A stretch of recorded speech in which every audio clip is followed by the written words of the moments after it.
Acabache desas vacacións. No, polas caras que veixen por aquí así, con bo color. Outras veces empezamos. A vida é así. Bueno, se estades xa todos preparados, sí. Bueno, pois nada, moitísimas gracias. Bo día, estamos hoxe comezando o mes de agosto e Galicia sigue funcionando. Onte mesmo produciuse un fito habitual do verán, que é a aprobación do teito de gasto. Galicia garantiu un ano máis de estabilidade coa aprobación dun teito de gasto para 2025 de 13.954 millóns de euros, o máis alto da historia. Volvemos a ser a primeira comunidade autónoma en aprobalos, un sinal de seriedade e estabilidade que ofrece un goberno do Partido Popular.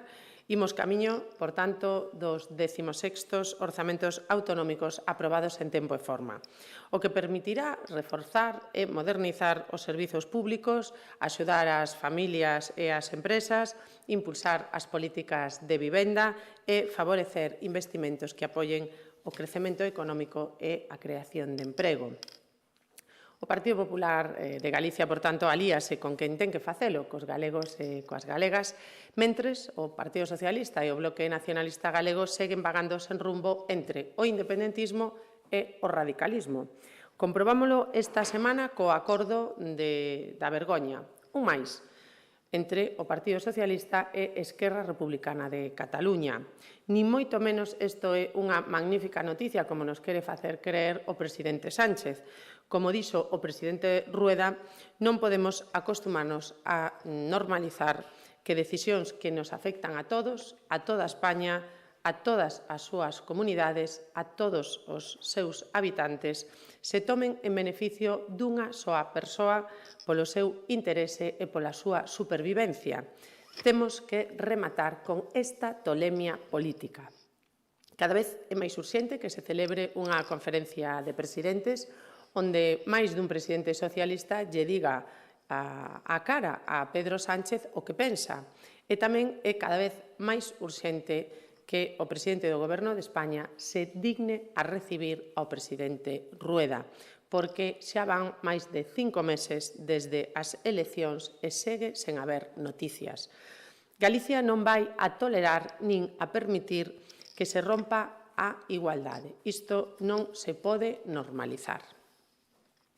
Esta semana demostrouse tamén, unha vez máis, que o Bloque Nacionalista Galego está no lado incorrecto da historia.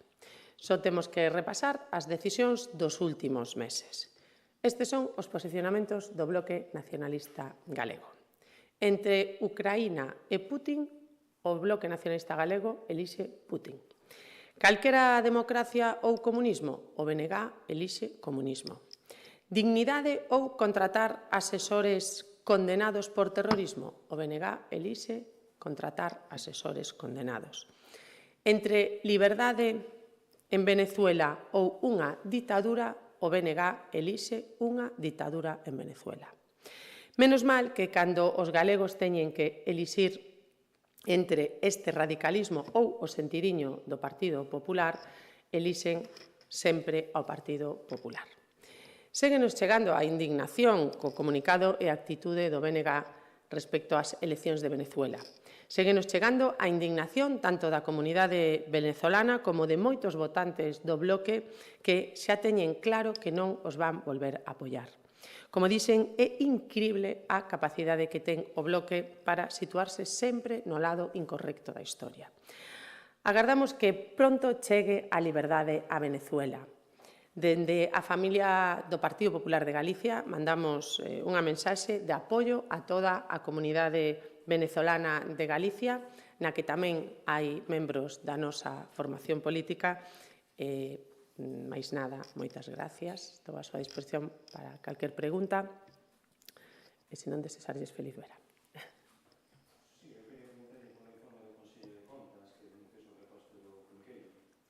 Ben, tal e como recoñece o propio informe do Consello de Contas, ese era o único modelo viable e posible. E, por tanto, se ese non fora o modelo de contrato elexido, teríamos que esperar alo menos 15 anos para a construción do Álvaro Cunqueiro, co que eso suporía para presuízo dos habitantes de Vigo e da súa comarca. O que está claro é que anos despois se demostra que o Álvaro Cunqueiro é o mellor hospital, xa non de Galicia, sino de España.